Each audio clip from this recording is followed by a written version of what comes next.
انسان اگر چاہتا ہے کہ اس کے رزق میں اضافہ ہو جائے تو چند معمول ہیں، اگر وہ کرے تو اس بات پر امید کی جا سکتی ہے کہ خالق کائنات اس کے رزق میں اضافہ فرما دے گا۔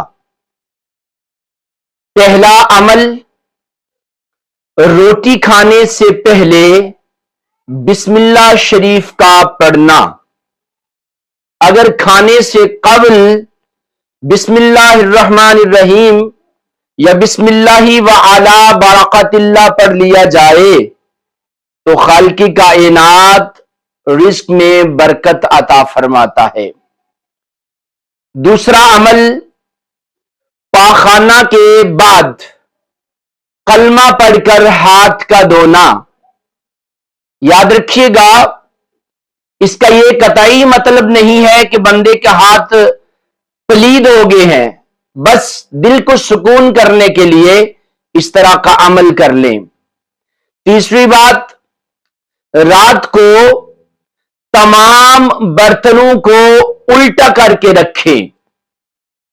اس سے کیا ہوگا کہ کسی قسم کا کوئی موذی جانور اس برتن میں منہ نہ ڈال دے یا اس برتن میں چلا نہ جائے۔ اگلا عمل، اللہ کے لیے لوگوں کی سختی کو برداشت کرنا۔ اس سے بھی خالق کائنات رزق میں برکت عطا کرتا ہے۔ اس سے اگلا عمل، صبح دیر تک سونے سے پرہیز کرنا چاہیے۔ اگلا عمل، صبح کی نماز کے بعد سونے سے پرہیز کرنا چاہیے۔ ان دونوں کا آپس میں تعلق یہ ہے کہ کئی لوگ تو نماز پڑھتے ہی نہیں ہیں اور کئی پڑھ کر فوراً سو جاتے ہیں، تو نماز پڑھ کر فجر کے بعد سونے سے پرہیز کرنا چاہیے۔ اگلا عمل، اذان سننے کے دوران خاموشی کا اظہار کرنا چاہیے۔ اس سے اگلا عمل، ہر نماز کے بعد استغفار پڑھنا چاہیے۔